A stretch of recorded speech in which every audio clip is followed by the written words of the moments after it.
Saludos a todos los que se conectan con su programa En Conexión del proyecto Tarpuy. En esta ocasión tenemos a una invitada con la que vamos a tratar un tema de bastante actualidad. En realidad es un tema que siempre deberíamos tenerlo presente, pero ante la circunstancia de la pandemia nos obliga a abordarlo con especial atención, con otros criterios. Es la educación preescolar durante este periodo de crisis sanitaria, de pandemia, que esperemos superar muy pronto. Esta etapa es bastante especial.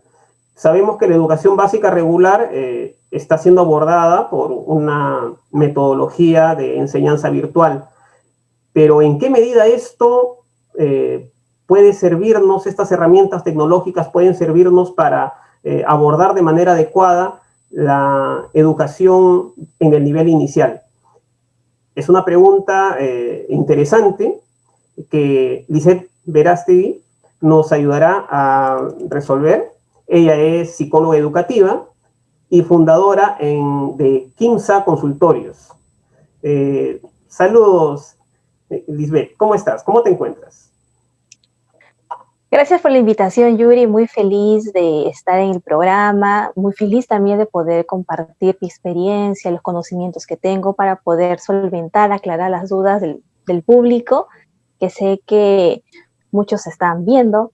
Así que estoy muy bien, muy feliz, y así que vamos con las preguntas para poder ir aclarándolas.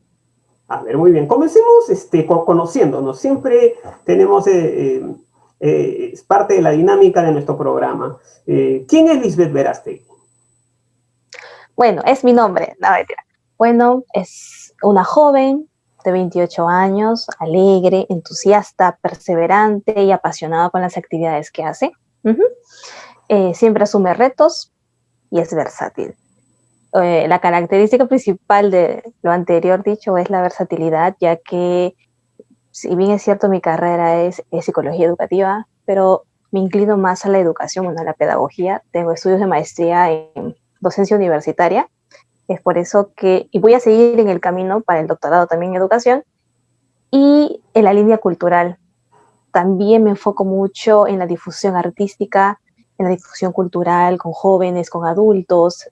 Pertenezco también a agrupaciones que se dedican a eso, ¿no? Como Torre de Papel, Probeta Laboratorio Escénico y Colectivo de Improvisación de la Muerte, en la cual seguimos haciendo proyectos, así que pueden buscarnos en Instagram o las páginas de Facebook. Ah, muy bien. Entonces, características que te fortalecen en este periodo de pandemia, ¿no? Versatilidad, eres una persona informada y con una orientación clara a la proyección social, lo cual es bastante rescatable hoy en día, ¿no? Es que muchas veces los profesionales más competentes a veces se encierran en una burbuja de éxito, pero no conciben el éxito como una realización individual, pero al mismo tiempo social.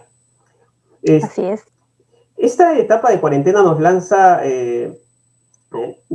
nos ha puesto realmente frente a realidades y problemáticas que ya existían, pero que quizás no se visibilizaban, al menos en los medios, de la manera como hoy se hacen. Las padecíamos de manera cotidiana, pero muchas veces no éramos conscientes de ello. En el tema de la educación inicial siempre ha habido una suerte de preconcepción, de prejuicio, como una etapa lúdica, que de hecho lo es, pero sin mayor sistematización, ¿no? Lo que hace una profesora de inicial, una auxiliar de inicial, es jugar con los chicos y punto, distraerlos. Y en realidad no es así. Por ejemplo, el presidente de la Asociación Peruana de Consumidores y del ASPEC, Crisóstomo Cáceres, cuando se iniciaba la cuarentena, no recuerdo si fue en abril, inicios de abril, fines de abril, decía, ¿no?, que en realidad la educación inicial no era demasiado significativa. Y lo voy a citar textualmente, ¿no? Decía, un niño puede sobrellevar muy bien el no tener estos estudios, refiriéndose a la educación inicial. ¿no? ¿Qué opinas al respecto? ¿Cuál es la importancia de la educación preescolar, del nivel inicial? A estas alturas no me sorprende ese tipo de comentarios, ya que, como ya habías mencionado, desde hace tiempo no ha habido una sistematización en cuanto a cómo es que vamos a enseñar en educación preescolar. Sin embargo, hay muchas vertientes, muchas corrientes que nos permiten poder llegar. Y yo entiendo a este grupo de personas, que es un grupo bastante amplio de personas que creen que simplemente observar que un niño corre, que un niño se quite el juguete con otro niño en un ambiente cerrado o en un patio, no significa nada. Pero en realidad, los que conocemos el trabajo, los que trabajamos con niños, con infantes y con niños, sabemos que detrás de cada juego hay un aprendizaje.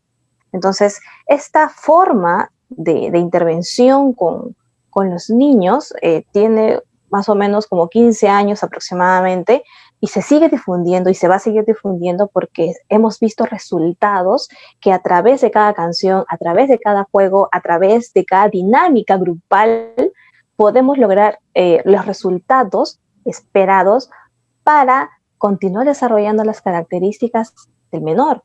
Por ejemplo, si el niño puede socializar, si puede manejar, gestionar sus emociones, si puede trabajar el conteo, de la cantidad, discriminación auditiva, infinidad de cosas.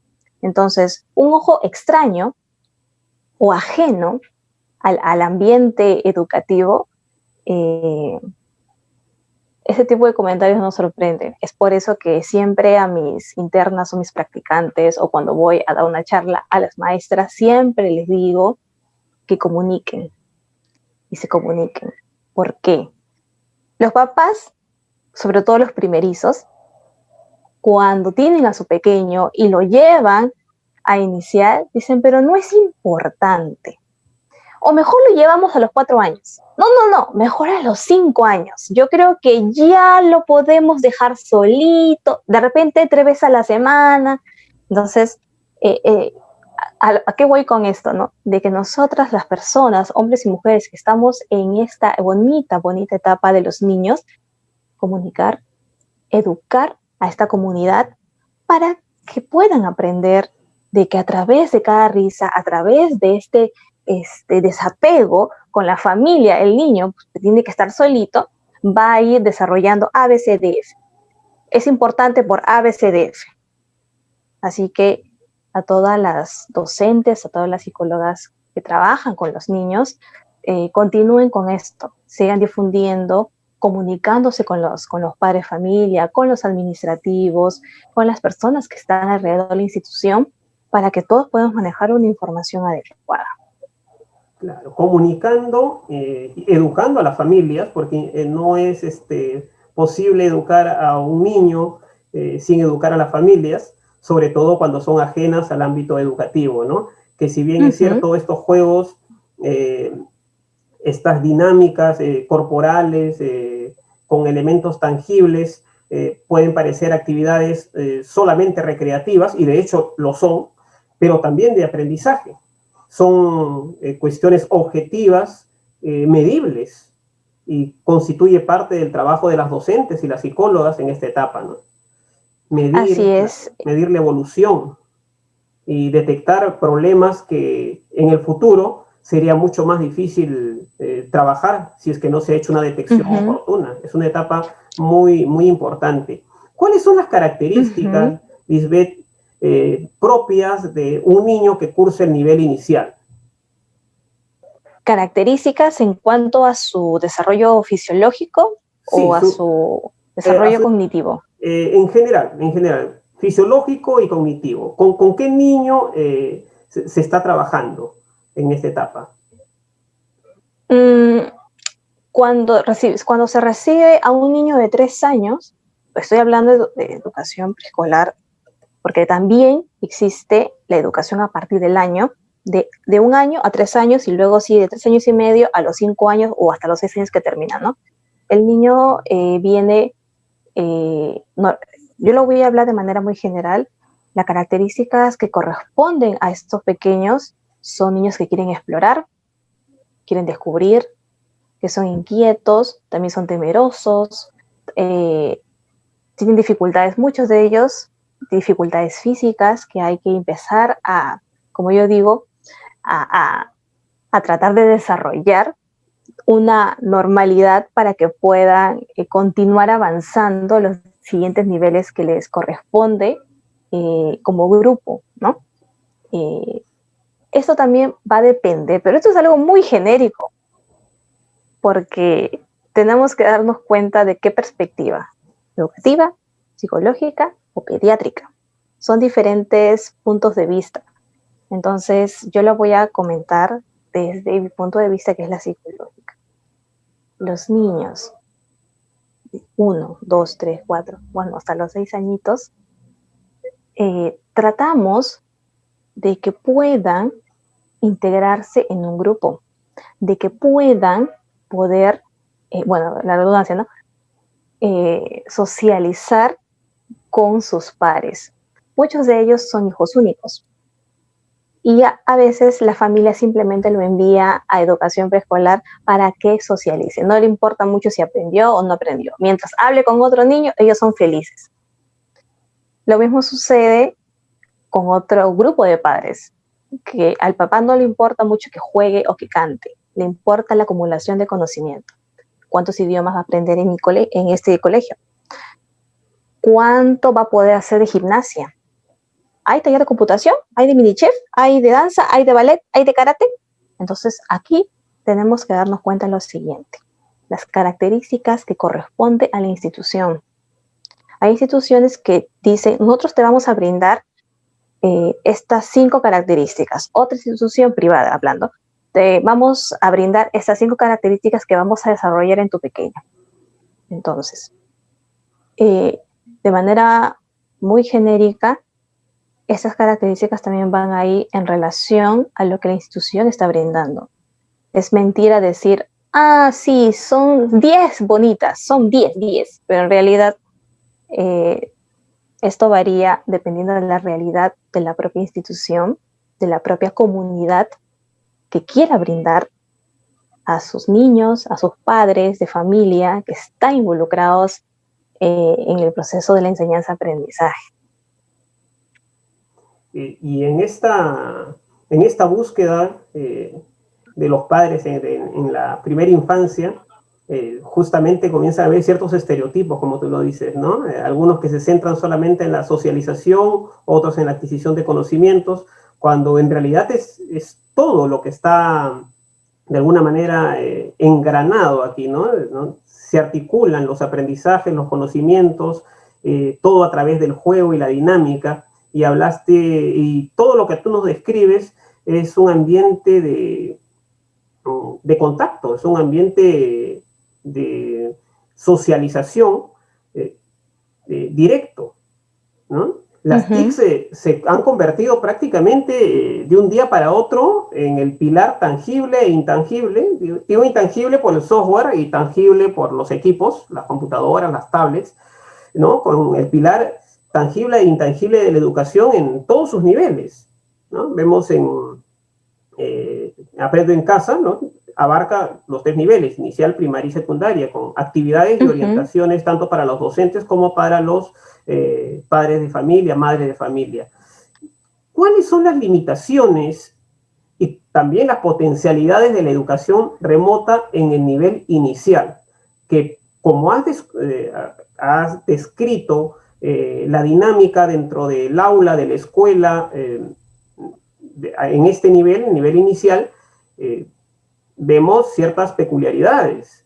El contacto directo, el manejo concreto. Ya el investigador suizo, ¿no? Jean Piaget, hablaba pues de la etapa sensoriomotora, ¿no? Que se extendía desde el nacimiento hasta los 2 años, y la etapa preoperacional, que era eminentemente de operación muy concreta, tocar, sentir. Entonces, las TICs, la educación remota, ¿cómo responde a estas necesidades? ¿Qué potencialidades y qué limitaciones tiene?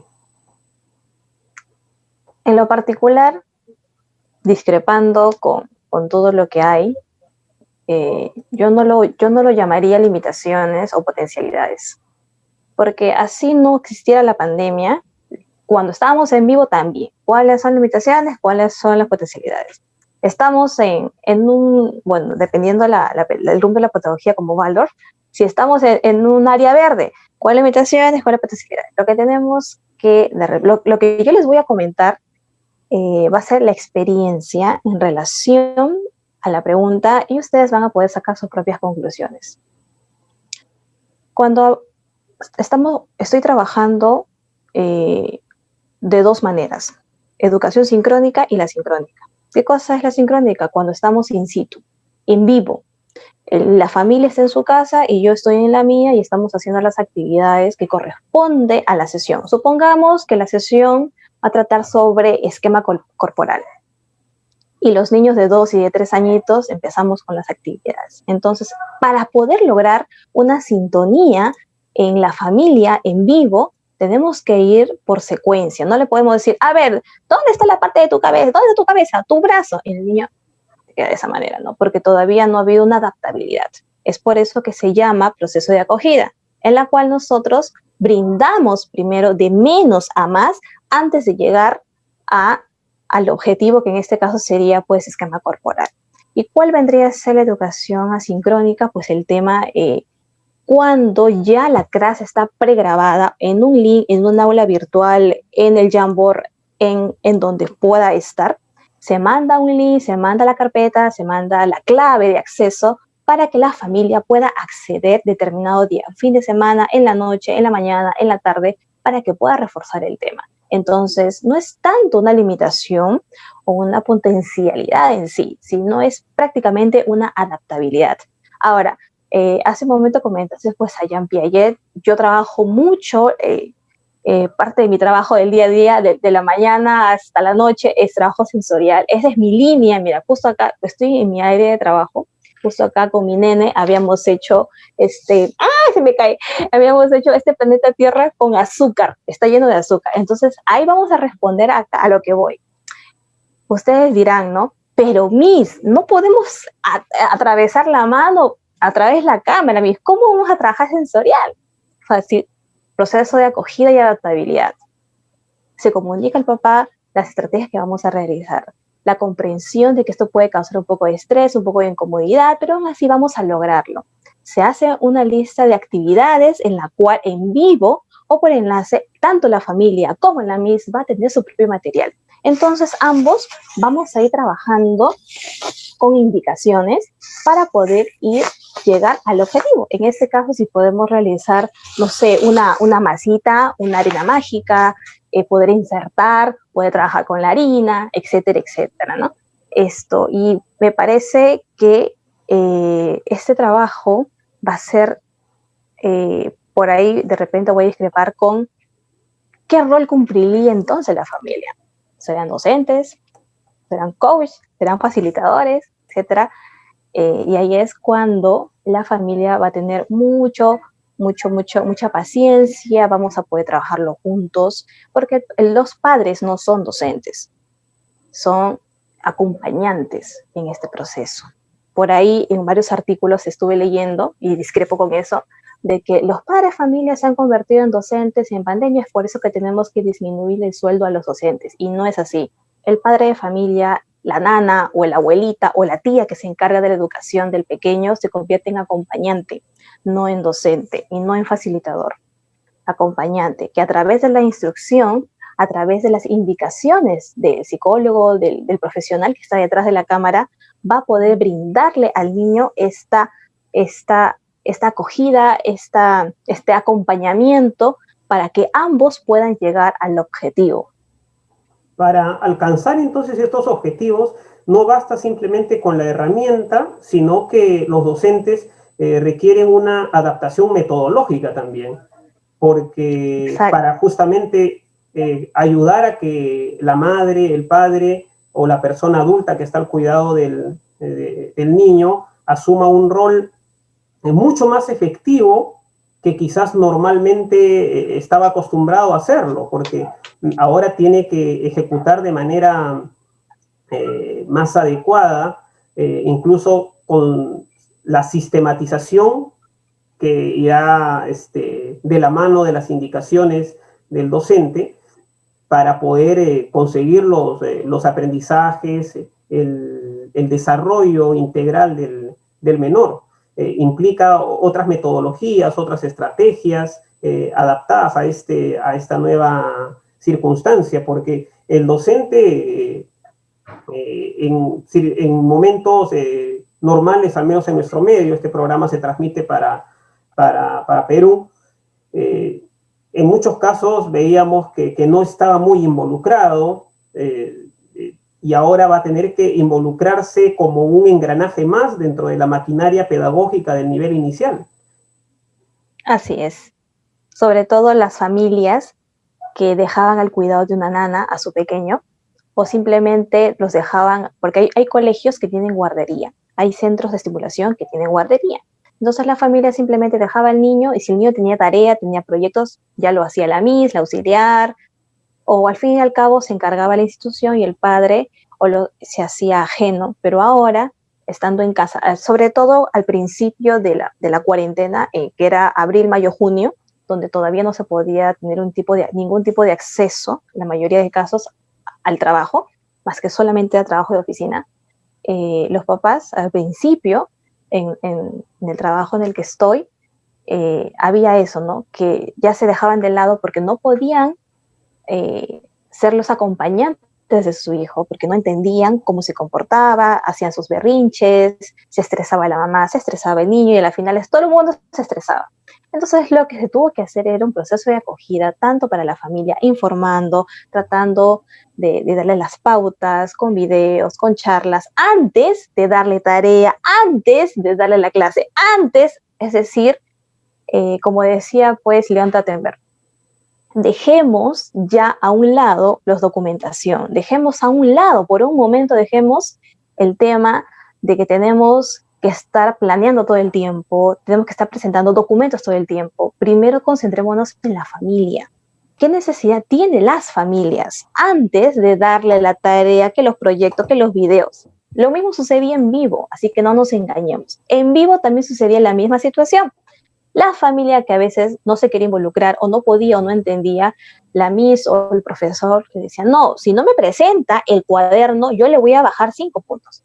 Lo mismo sucede también en tema de en esta contingencia sanitaria.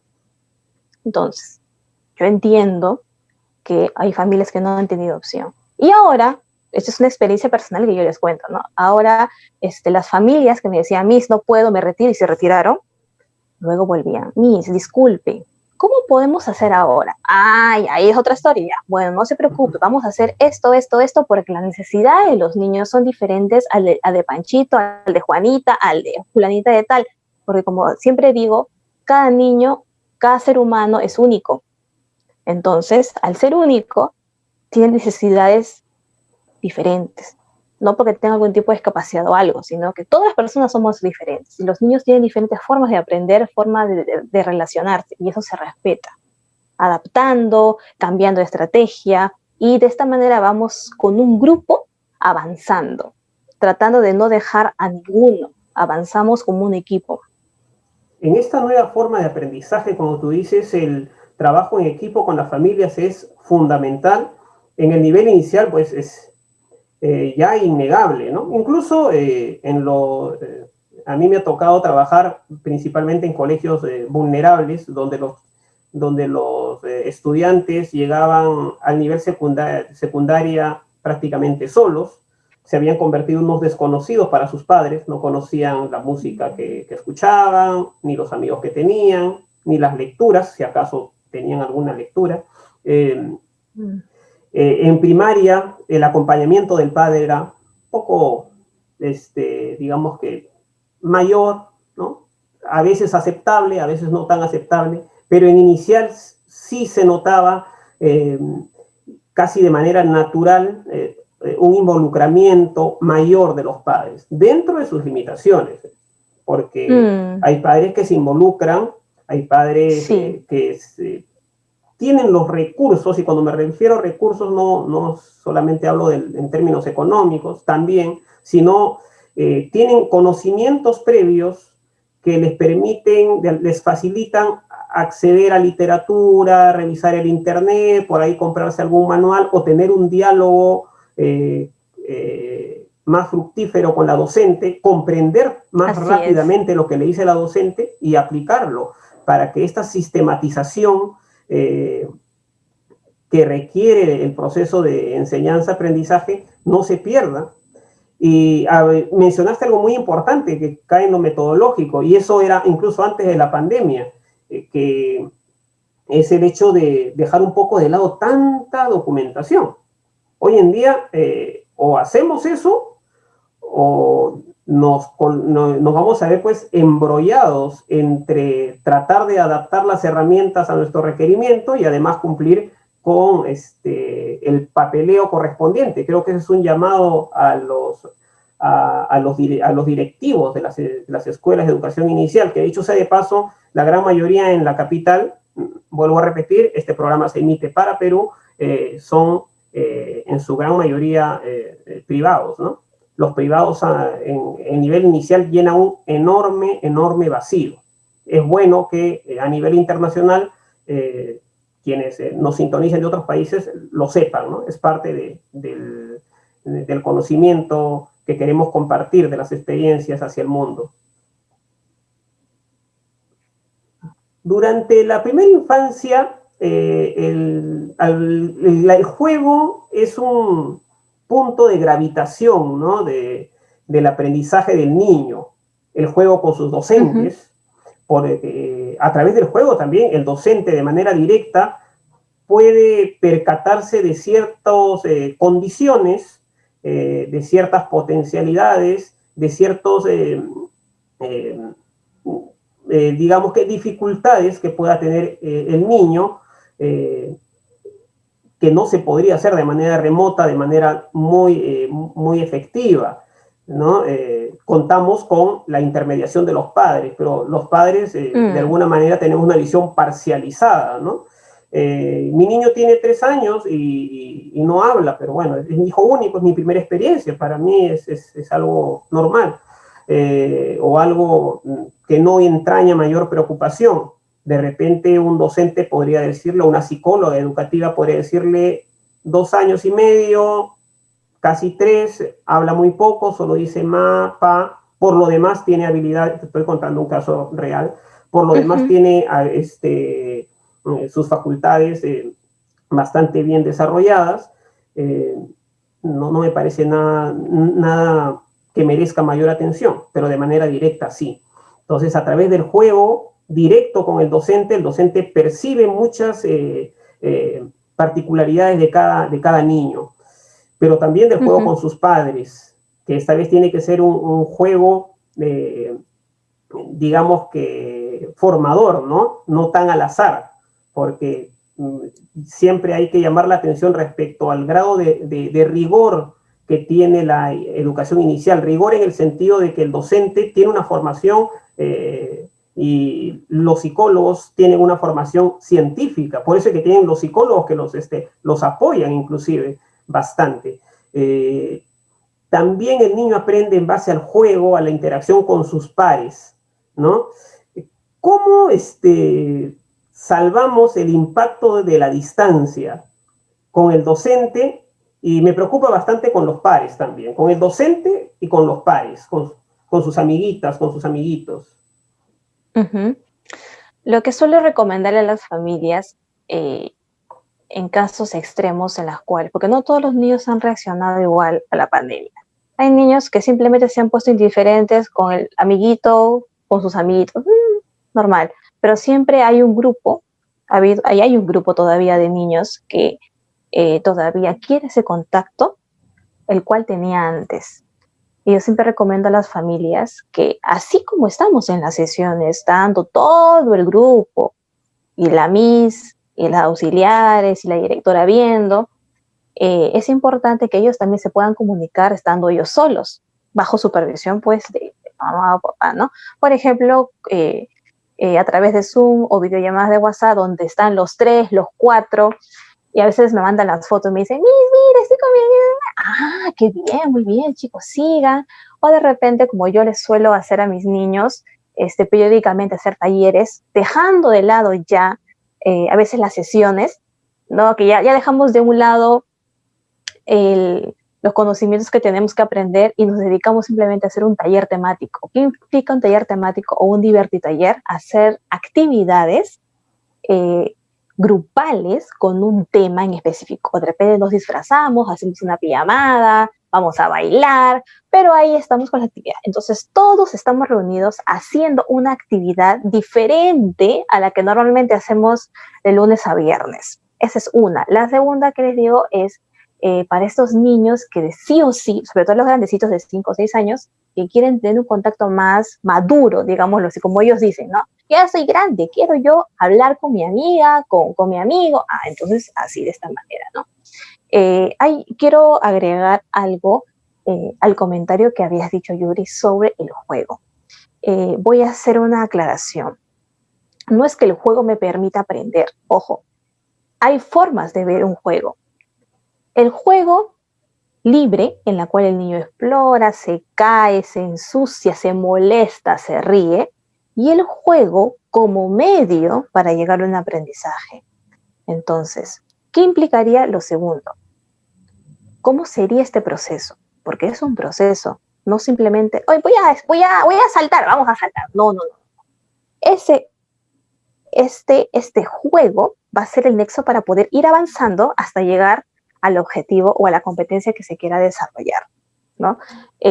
Voy a comentarles algo de mi día a día, ¿no? Cuando trabajo con niños del tema sensorial, me llegan niños que no toleran agarrar de repente azúcar o de repente no toleran agarrar pues este tipo de texturas, ¿no? Que de repente a uno, uy, me encanta, ¿no? Pero hay niños que simplemente ven, se asustan, lo dejan, gritan, ¿no? Por algún tipo de desorden sensorial, porque algo ha habido en su historia previa. Entonces, ¿cómo podríamos entonces lograr que un niño logre o niña agarrar esto sin morir en el intento? Utilizamos un juego. Podríamos usar una canción, por ejemplo, de la ranita o del gusanito, ya seamos las manitos. Entonces vamos explicando, mira, que el gusanito le gusta saltar, le gusta hacer algo, el gusanito le va a gustar hacer algo. Y este gusanito es verde. Entonces vamos a traer una témpera o un color de color verde. Sí, que el verde, vamos mirando. Ahora el color verde le vamos a agregar de repente Play-Doh, le vamos a agregar el Play-Doh. Encima de la pobre témpera agregamos el Play-Doh. Oye, qué genial. Entonces, ¿qué te parece ahora si vamos a agregar otra cosa? Entonces le agregamos una textura parecida a este material. A ver, vamos a intentar tocar. Y el niño, no quiero tocar. Entonces, ya, lo vamos a hacer con el dedito. Pero no agarres mucho, antes, tin, tin, tin. ¿Y cómo vamos a hacerlo? Como si fuese un conejito. Saltamos, saltamos, entonces podemos utilizar una canción. Y es ahí donde el niño ya se va adaptando, va tolerando esta sensación, esta forma de movimiento. Entonces, al final de todo este proceso, ya le podemos dar, porque el niño va a tener el mismo material en su casa previamente, a que lo toque como la actividad anterior, que estaba saltando, saltando, saltando. Entonces, de ahí vamos poco a poco adaptando al pequeño para que pueda ya acogerlo, morderlo, ponérselo en su cabeza, colocarlo en su cachete, etcétera, ¿no? Es un proceso de menos a más. Claro. El proceso de menos, al menos es lo que es la estrategia que yo utilizo, bueno, la metodología que yo utilizo para poder lograr los objetivos que ya tengo ya programados para cada sesión, para cada grupo. Claro, y eso va con lo que mencionamos al inicio de desterrar el prejuicio de que la educación inicial simplemente es jugar, divertirse, algunos aprendizajes espontáneos surgirán, que eso ocurre, ¿no? Eso surgen aprendizajes espontáneos, pero la educación inicial como nivel de enseñanza requiere, como lo acabas de mencionar, una planificación, unos objetivos y una sistematización y todo un bagaje teórico también detrás de ello, que hoy en día los padres seguramente de manera muy dura lo están aprendiendo, lo están reconociendo, el gran mérito que tenían los profesionales de la educación inicial. Las profesionales, porque en su mayoría son mujeres, ¿no? Esperemos que eso cambie con el tiempo. Yo siempre quise trabajar. Yo siempre quise trabajar con educación inicial, te cuento. He sido docente, ¿sí? enseñado. Wow. Sí, siempre he tenido oportunidad de tener contacto con chicos de inicial y conozco, porque una institución educativa me brindó la oportunidad de ser un profesor que rotaba en diferentes niveles, y fue muy interesante el trabajo con primer grado y luego también un poquito con inicial. Y es ahí donde tuve largas charlas con las docentes de inicial, con el departamento psicopedagógico, que fundamentalmente se centraba bastante en esta primera etapa, y la enorme importancia y el gran bagaje teórico que no es reconocido.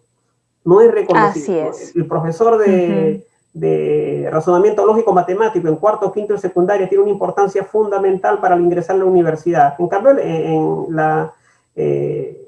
para algunos padres de familia, la docente y las auxiliares y el departamento psicológico de inicial vienen a ser casi solo cuidadores, ¿no? En las mañanas, cuando no está el padre. También las instituciones tienen el desafío de adaptar sus horarios, ¿no? Porque para involucrar a la madre y al padre, porque algunas actividades de repente se le pueden escapar al abuelito, a la trabajadora doméstica, se le puede escapar ciertas posibilidades de trabajo. De repente adaptar también los horarios, ¿no? En el horario en el que papá, mamá llegan a casa, que se realicen ciertas actividades. Bueno, eso ya dependerá de cada institución. Llama a todos a adaptarnos, ¿no? Adaptarnos. Bueno, ya nos has mencionado las características que debe tener el acompañamiento en esta nueva normalidad, ¿no? Involucrar bastante a la madre, al padre de familia. ¿Qué dificultades en el desarrollo del proceso de aprendizaje podrían ser los más frecuentes en el nivel inicial bajo el contexto de pandemia?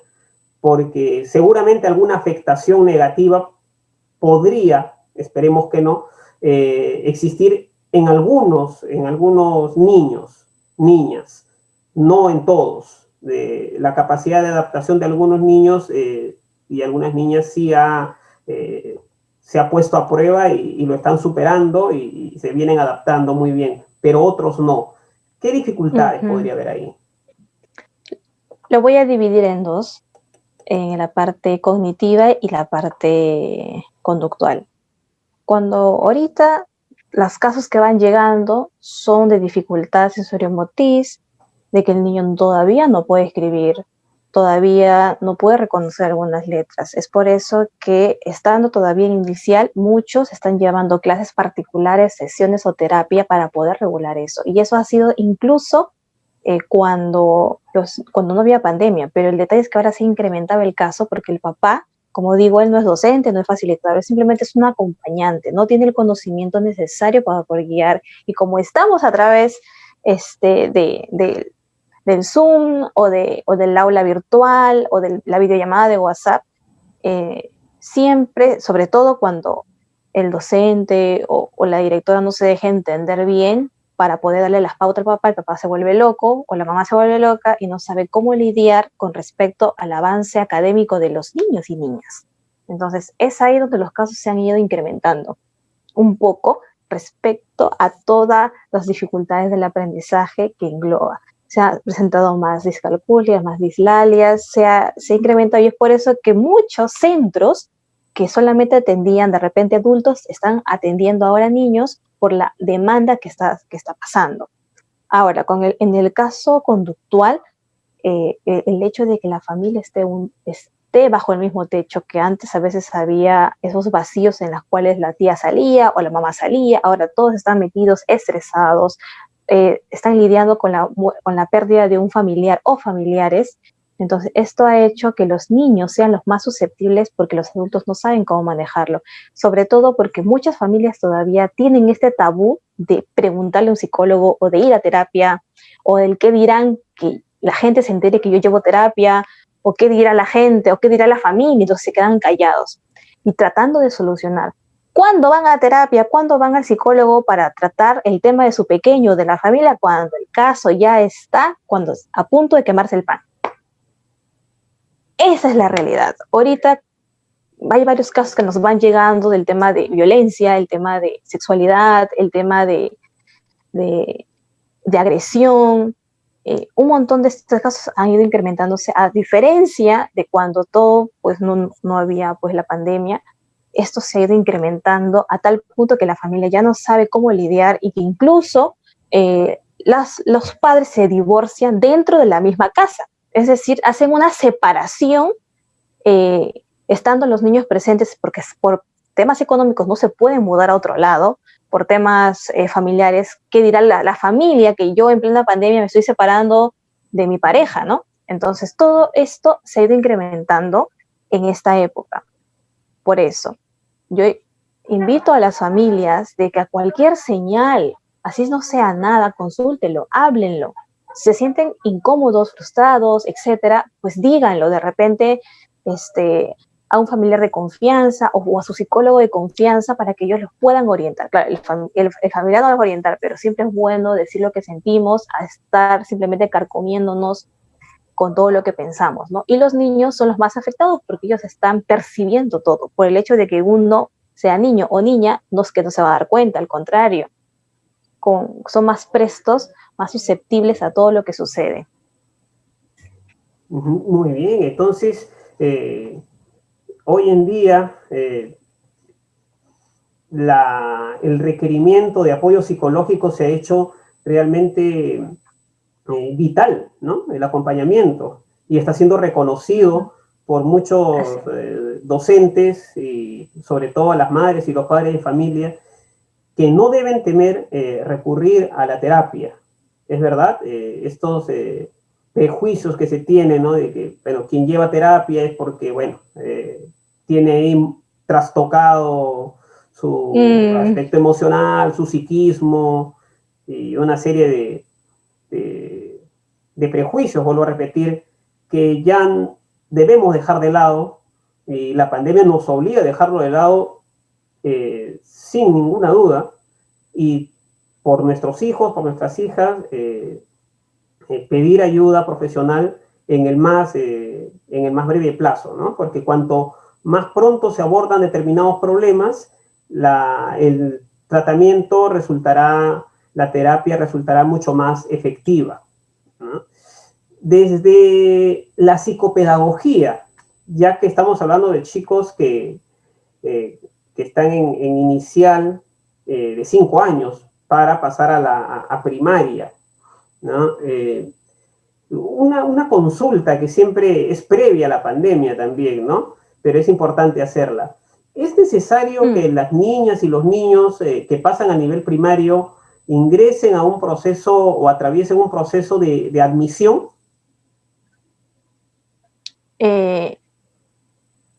Ahí hay dos respuestas. La primera es, ¿es pertinente un proceso de admisión para la primaria? Muchas instituciones privadas, no es normal que sea una pública, muchas instituciones privadas no ven esto importante, sobre todo las pequeñas, no lo ven importante porque por ser privado prefieren más clientes, más usuarios por el factor económico. El detalle está en que la docente de primaria, de primer grado y de segundo grado, va a tener que afrontar todos los casos que van llegando y que muchos de ellos son muy difíciles. Por eso yo invito a los directivos, a los promotores, de que evalúen esta situación, de que es importante un proceso de admisión, no para decir no, sí, ojo. En un proceso de admisión ya tenemos que ir desterrando el hecho de seleccionar. ya no podemos seleccionar. Un proceso de admisión sirve para poder identificar los casos que van llegando y tratar de ver si hay un compromiso con la familia para que se pueda nivelar y el pequeño no pueda quedarse atrás. Es eso. Ahora, respondiendo a la pregunta de las instituciones que de por sí ya tienen un proceso de admisión, sobre todo las más grandes, es importante, o cómo funciona, dirán ustedes, ¿no? Esto es para poder detectar los problemas que la familia o el niño o la niña presenta como dificultad. En este caso es el lenguaje, de repente el apego todavía a mamá o apego a su nana, todavía algunos niños que a pesar que van a pasar a primer grado no pueden ir al baño solos. Entonces todo esto sirve para ver qué futuros problemas conductuales, futuros problemas en el aprendizaje puedan surgir y que la docente o el docente pueda ir afrontándolo y manejándolo, buscando alternativas para poder ayudar a estos pequeños.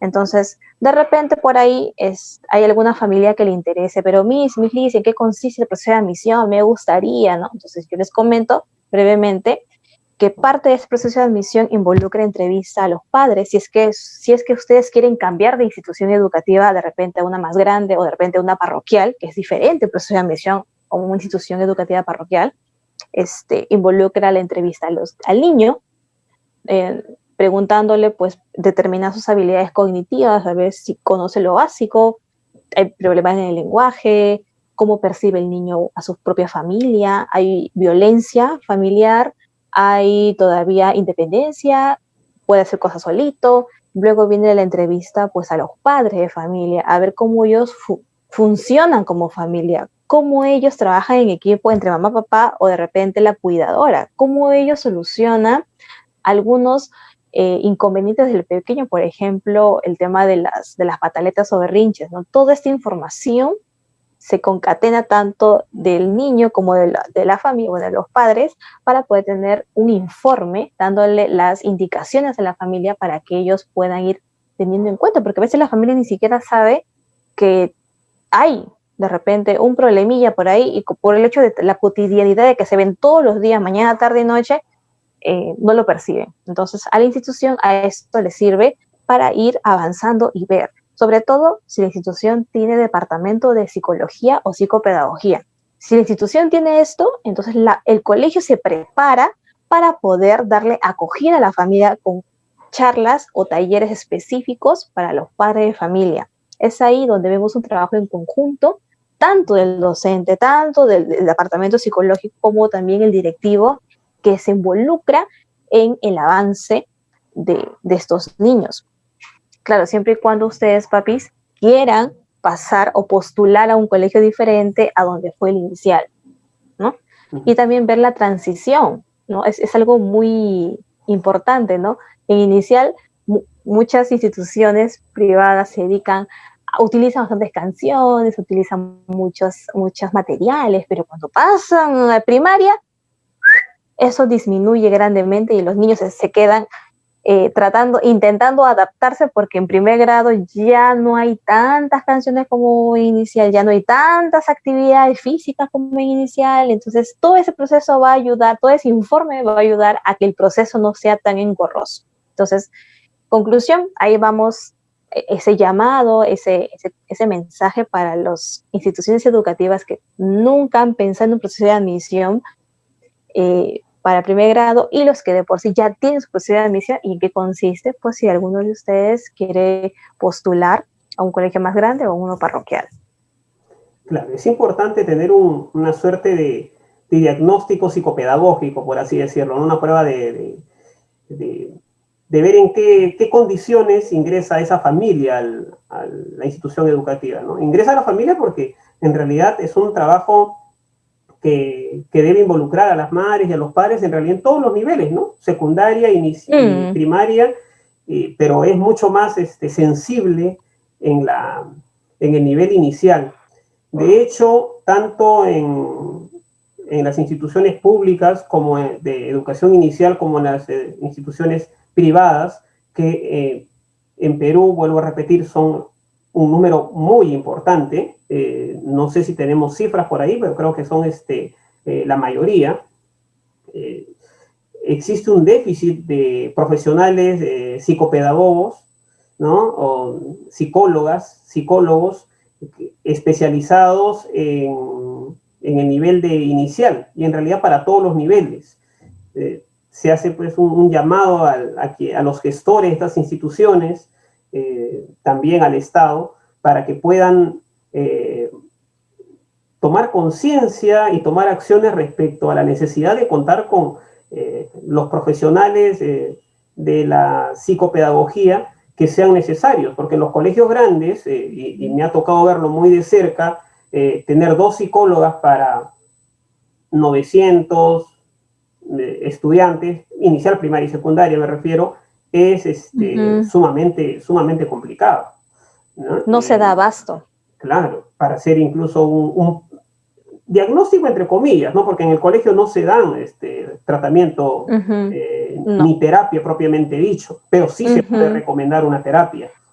Así es. Y ahí es importante que los empresarios de la educación inviertan más en sus departamentos psicopedagógicos y el Estado haga lo propio en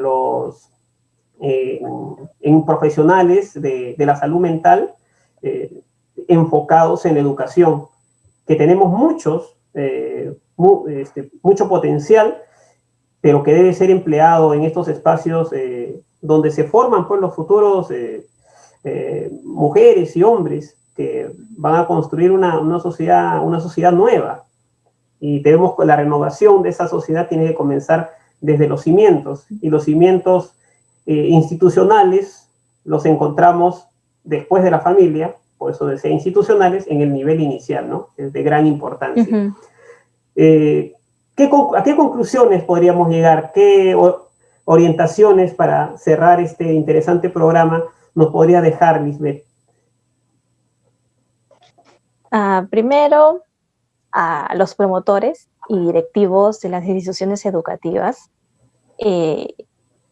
tratar de generar espacios de acogida para las familias, porque es un momento difícil también para ellos, el hecho de adaptarse, de afrontar y de lidiar con sus niños, que incluso ellos estaban alejados, es de vital importancia para tener un aprendizaje efectivo.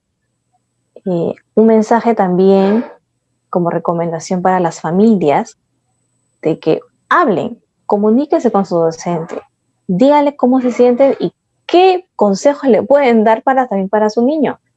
Sobre todo cuando son niños pequeños, las mises, todas son mujeres, las mises siempre están dando sus tutoriales, siempre están haciendo manualidades para ustedes. Incluso ustedes, papitos, pueden buscar en YouTube, hay muchos videitos respecto a manualidades, a construir, a hacer experimentos. Así que mucha paciencia, mucha fuerza también a ustedes para que puedan continuar. Ya se termina el año, el siguiente año viene con mucha fuerza, ustedes también. Y el otro mensaje es para los varones que quieran estar en el trabajo de la primera infancia. Yo sé que todavía hay un tabú, que un hombre o un joven no puede estar trabajando libremente en una institución de inicial, sobre todo si eres psicólogo, siempre sabes que hay mucha perspicacia, siempre no puedes estar solo con el niño, siempre tiene que estar la misa observando o dar tu fe de que tienes que estar llevándolo incluso al baño, pero diciendo, ya lo estoy llevando. Entonces, este mensaje va para los varones que les encanta estar con los niños, trabajar con ellos, pues no se desanimen. Yo sé que en un futuro no muy lejano, así como en otros países, un hombre puede ser docente de 3 añitos, un hombre puede ser docente de 2 añitos, así que no se desanimen, sigan estudiando, sigan con esta labor tan bonita, y también a las familias de que dejémonos también de algunos prejuicios, porque el hecho de que sea hombre no significa que vamos a estar siempre temerosos. El mal siempre está en todos lados, el mal no tiene género, siempre va a estar ahí, así que continuemos juntos. Y así que yo soy Miss Liz, ha sido un gusto comunicarme con ustedes. Muchísimas gracias, Yuri, por la invitación. Conmigo será hasta otra oportunidad. Claro, Liz, para nosotros también ha sido un privilegio tenerte, compartiendo tus conocimientos, tus experiencias. Y bueno, para las personas que sintonicen, que visualicen este programa, ¿dónde podrían de repente encontrar algún apoyo en tu persona, ¿no? De carácter profesional? ¿Tienes algunos medios de contacto? Sí, así es. Síganos por favor en nuestra página de Instagram como @15consultorios. Ahí tenemos, esa página es netamente informativa. Cada cierto tiempo nosotros subimos videitos, tutoriales, posts en temas de psicología, de educación y de bienestar humano. Ahora también vamos a ir subiendo temas de lactancia, el tema de la lactancia respetuosa. También pueden, en manera particular, me pueden encontrar en YouTube como Miss Liz Canticuentos. Es algo que también me encanta hacer con los niños, a través de canciones, cuentos, adaptándolos, etcétera. Así que me pueden encontrar ahí y pueden ubicarme también en mi celular, es al 9912-09448. Así que siempre vamos a estar con las puertas abiertas para ustedes. Muy bien, gracias, Liz. Seguramente para muchos padres tomar contacto contigo y tratar temas particulares les va a resultar de mucha ayuda para el proceso de aprendizaje, de desarrollo que inicia justamente en la etapa del nivel escolar.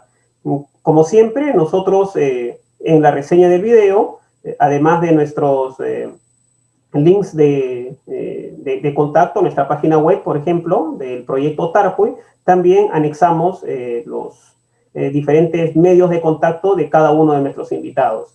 Bueno, Liz, quiero reiterarte nuestra gratitud. Esperamos tenerte pronto para tratar otros temas de interés pedagógico, para que sigas orientando a los padres, sobre todo en estos momentos en los cuales se nos ha complicado bastante la vida a todos, y más aún a quienes son docentes.